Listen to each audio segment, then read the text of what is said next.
The struggle against colonial rule by the people of Kenya was for the freedom that comes with self-governance. Soon after independence in 1963, the struggle was refocused to building the institutions that would ensure Kenyans realize self-governance through majority participation in decision-making.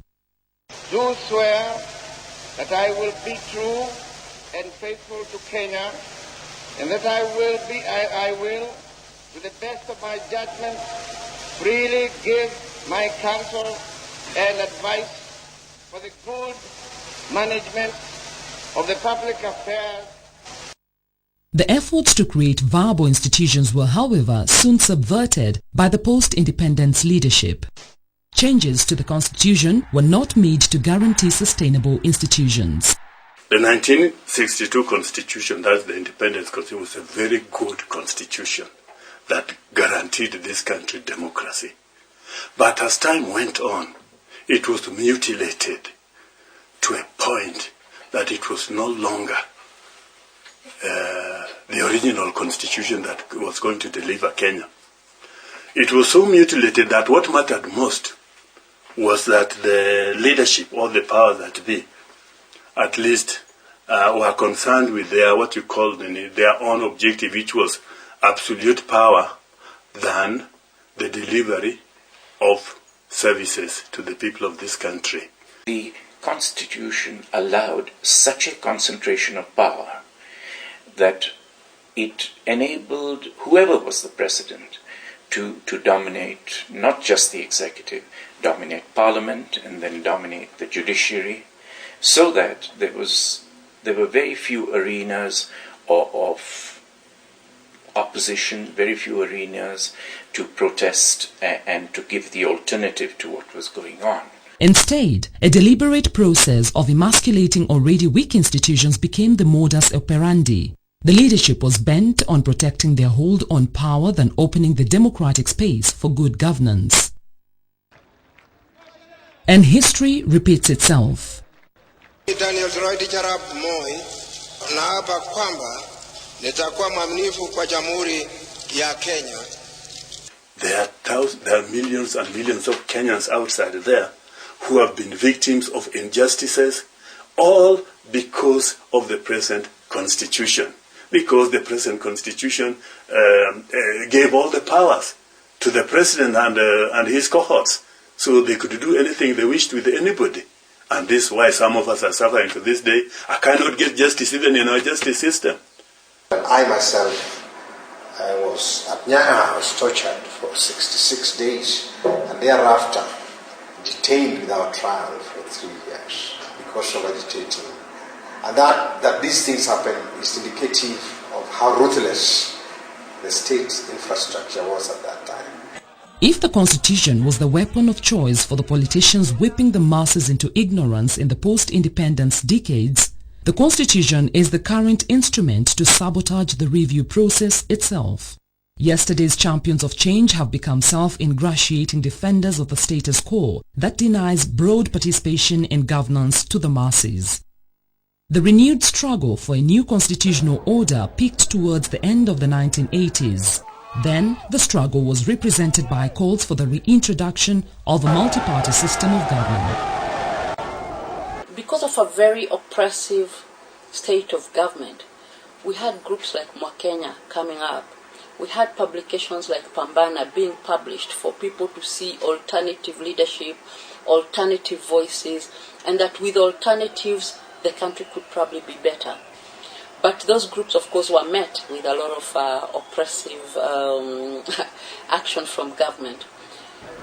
But during the 80s, we also had a lot of, not just the Kenya members being arrested and detained, but university lecturers, university students, trade unionists, because, again, the voice was not accepted.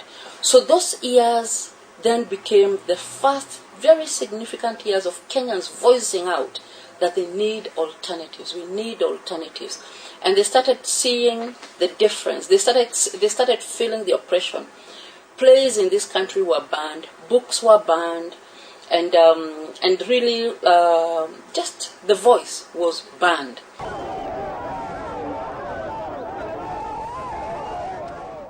Then, reform was not viewed as a structural reorientation of the political system, but an adjustment through an amendment of the constitution. From the 80s then, this struggle germinated, was planted and germinated at the University of Nairobi. In many ways, through students' activism, the work by lecturers at the university, WASU, theater, those daily debates at Taifa Hall and this thing, which were interrogating the going on in our society. So that's where it began, and therefore a crackdown on this dissenting voice, which were not really subversive, but they were criminalized by the state, and therefore you find a special branch flooding the university, people are being intimidated, people are being arrested, disappearing, being threatened, others being detained. By the mid-1990s, the fault lines in merely amending the constitution to provide for multi-party started to show. The focus would then shift to demands to review the whole constitutional setup. This was graphically represented by violent protest under the motto, "No Constitution, no elections," as the country prepared for the 1997 election. Throughout the 90s, reforms was the clarion call. Opposition politicians and civil society activists took the battle to President Daniel Arap Moi's KANU government. From the streets to parliament, KANU was kept busy on every platform. And throughout elections, opposition figures anchored their messages on the promise of constitutional reforms. Kama mtu anasema September it will be ready, I say, ewa. But the now retired President Moi had then dismissed the opposition reforms campaign as a mere facade. People often came to us and said, "Why are you fighting these cases? Can't you see you never win these cases?" And we told them that the example of these courageous people coming as accused persons into court is itself a victory. If you are prepared to pay a cost against oppression, that is the start of liberty. And these people will find it difficult. They can stop 1, 2, 3, 10, 50, 100. And that is what the mothers at Freedom Corner showed. Who were the mothers? They were people without guns, without rungos. They had no policemen, no APs with them. They were not rich. They were in fact miserably poor. But they had one thing that Moi could not resist. He could not push them back. And that was, they were saying, "You cannot push us away. We will be there until you release our sons." And you cannot erase a yearning for liberty. You can increase the cost. It was the height of President Moi's single-party KANU rule. One chilly morning on 7th July 1990, two men took the bull by the horns. Kenneth Matiba and Charles Rubia led a march to Kamkunji grounds to push for reforms, both political and constitutional. A heavy price was paid. Police violently broke up the gathering. At least 20 were killed, hundreds injured, while many were arrested. This was the turning point in Kenya's political history. While Moi called those who took part in the protests drug addicts, the momentum was sustained, forcing the KANU government to agree on the repealing of Section 2A and introducing the multi-party system. The cost was continuously paid by people opposing Moi, but something even more important was happening, and that is that Moi was being delegitimized by each of the steps that he thought he was imposing his will by. And so Dr. Mutunga in 1982, Dr. Kaminwa in 85, 86, Imanyara for many years, all the persons who were detained, all of them were winning, even though they were becoming impoverished, breaking their health, breaking their families. And soon there was a push from the world was changing. International human rights organizations were coming into being, Amnesty, Human Rights Watch, and so on, which had not been there earlier. Because the pressure was top heavy, Moi and his government finally succumbed in 1997, hence giving way to the IPPG initiative.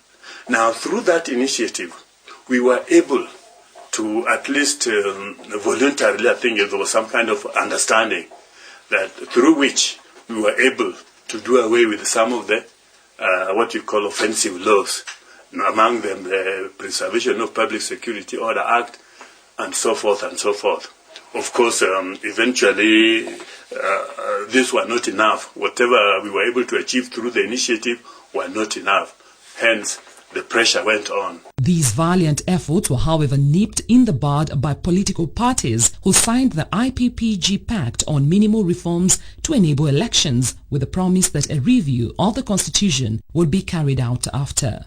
In 1999, there was a realization that we cannot engage in this reform struggle without bringing the people along with us.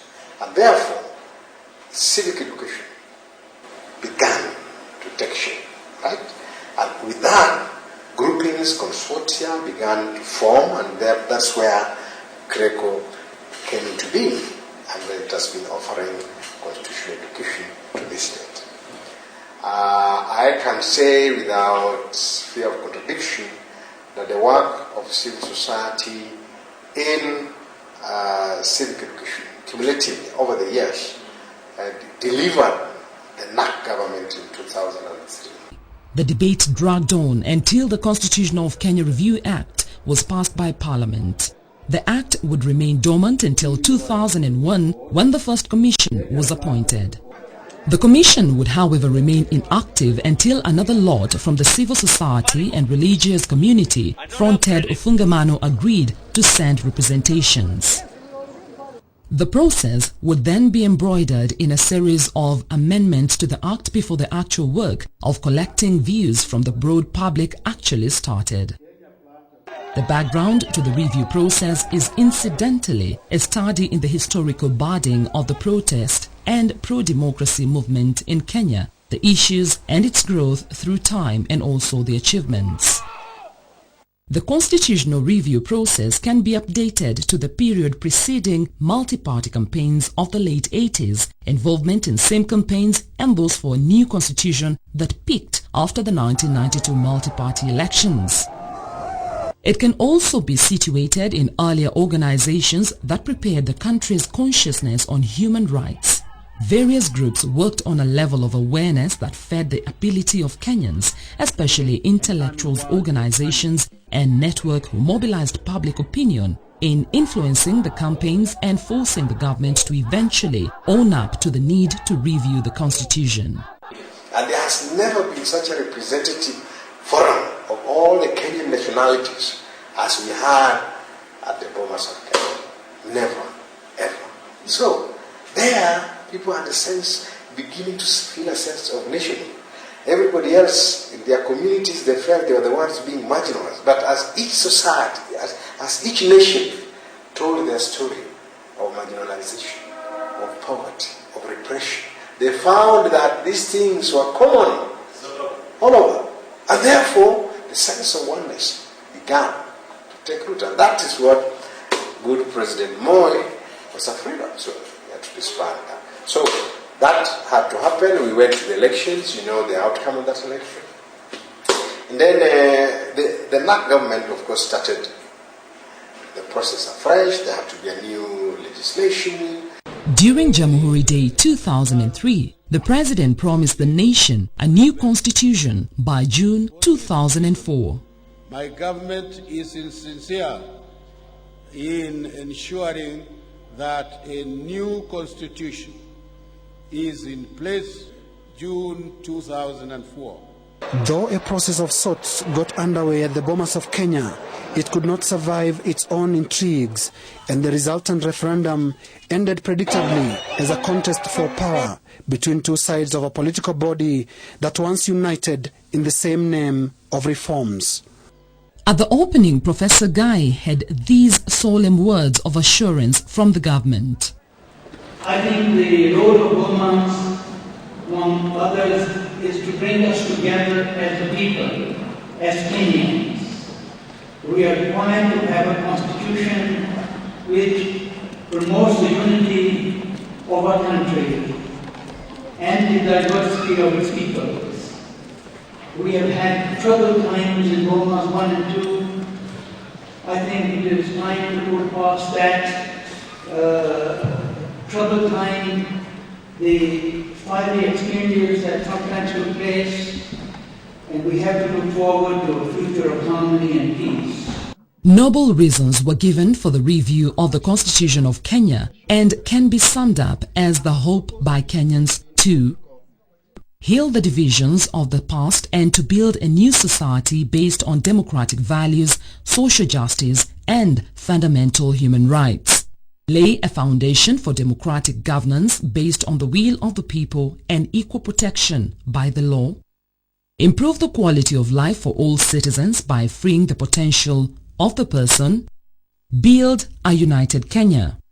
We pick the trail in the review process at the second sitting, Bomas 2 of the National Constitutional Conference. The task for the conference was to audit the draft constitution prepared by the Constitutional Review Commission after collating views gathered from Kenyans. After ascertaining that the Commission's draft reflected majority opinions of Kenyans, the conference would propose a draft constitution bill to be presented to Parliament for passage into law. The conference comprised of 629 delegates, representatives of religious organizations, professional bodies, women's organizations, trade unions, NGOs, special interest groups, district, MPs, political parties and observers. Bomas 2 lasted for 4 weeks from August 18, 2003 to September 26, 2003. 13 technical working committees created to audit the 13 chapters in the draft prepared by the Commission presented their reports. These reports were subjected to discussion in the plenary. But the delegates' optimism was against a background of political intrigue and outright attempts to scuttle the process altogether. In the Commission's secretary's own words, constitution making was fought from day one by the dishonesty of those who did not want change and those who wanted change of regime. There are those who called for constitutional review because they thought that that was an instrument for removing the Kanu regime. That group of people, in my view, did not believe that Kenya needed a new constitution. On ascending to power in 2002, the very forces that fought Moi and Kanu suddenly slowed down on the reforms chorus. The war of attrition against the Commission was being waged within and outside the Bomas venue. Within the plenary, there were the usual frivolities in the form of points of orders meant to drag the process.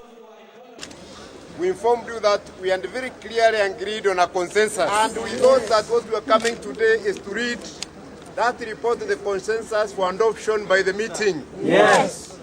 But some underground forces have sabotaged the consensus, and we cannot write a new constitution for this country which divides our people. Yes. We have to work together in this final phase of the constitution. So we have said we are not going back to that hall unless they agree on the consensus report. The walkout did not stop voting. Since most of the chapters had been adopted, delegates went ahead to adopt the remaining chapters. A 2/3 majority, as required by the law, carried all of them. On March 24, 2004, the delegates formally adopted the Draft Constitution of Kenya 2004.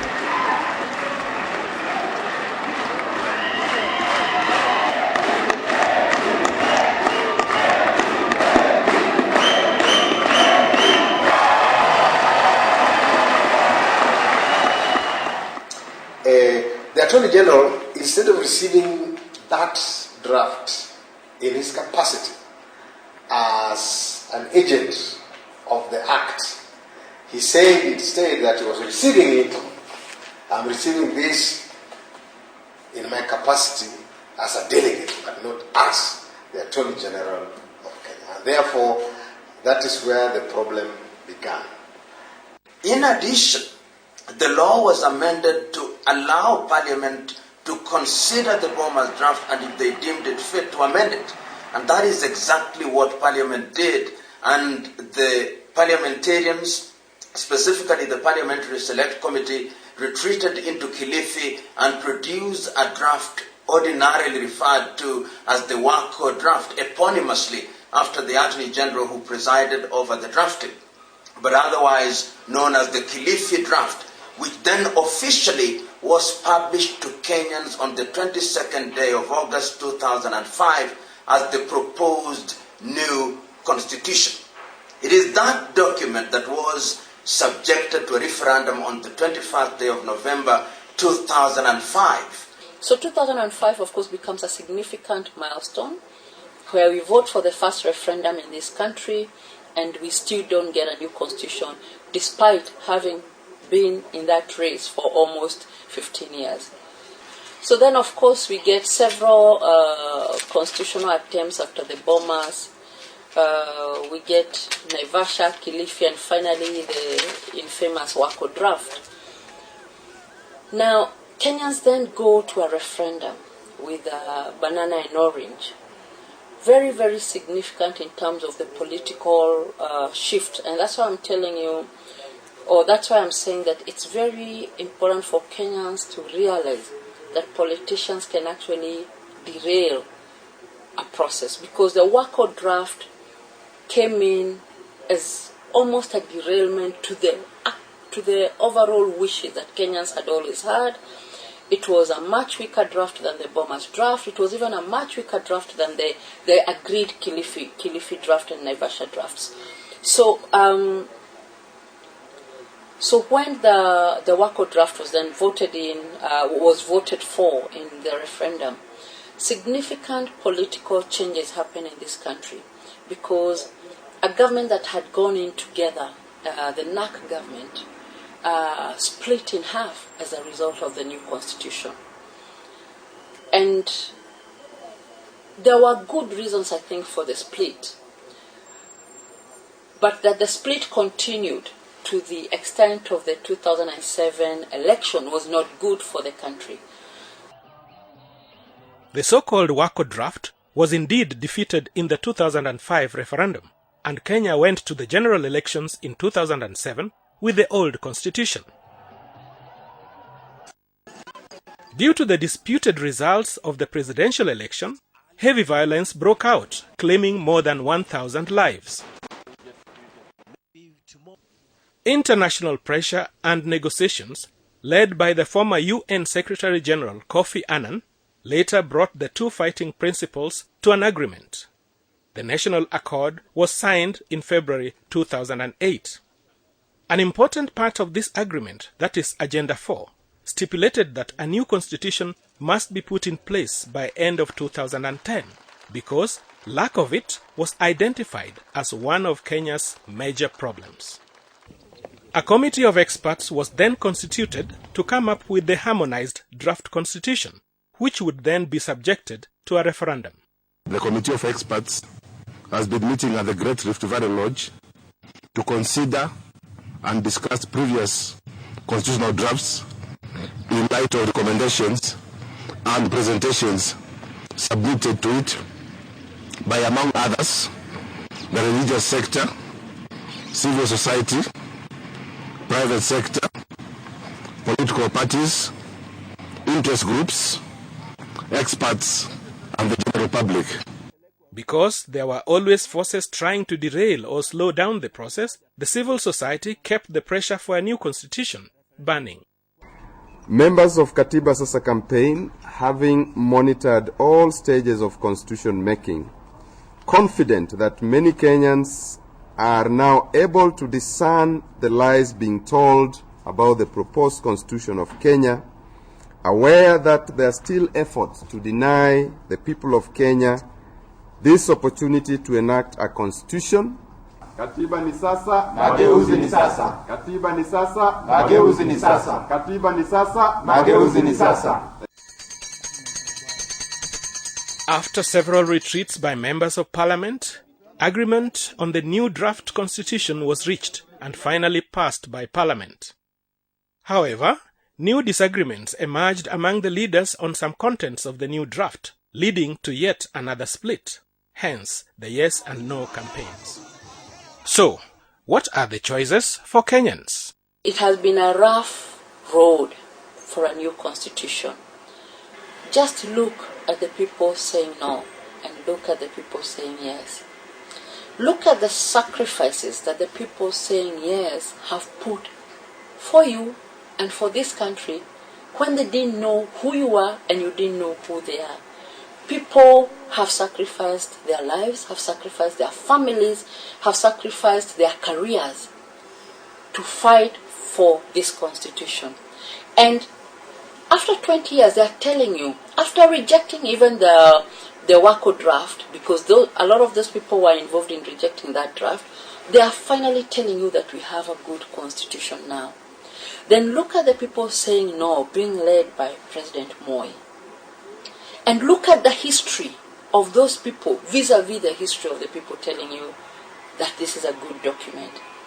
And just decide, do you want to be with the people who have always oppressed this nation, or do you want to be with the people who have always fought for significant development in human rights, in democracy, and in economic social rights for this country? That is actually the choice we are making. This is a battle between the conservatives and the Democrats, so to say. The people who respect freedom of the individual, freedom of communities, the people who respect recognition and rights for all, are actually the people who are saying yes. The people who will always stop people from enjoying those freedoms and enjoying those rights are the people saying no. Those are the choices we have to make. And we are happy that because of our struggle, the retired president now is enjoying the benefits of free speech, and he can now engage Kenyans even in the debate on the proposed new constitution. That is how democratic we have become. And he should thank us for that, although he put us into detention. But he is now enjoying, he's a beneficiary. If this didn't happen, of course, even more he would be inside.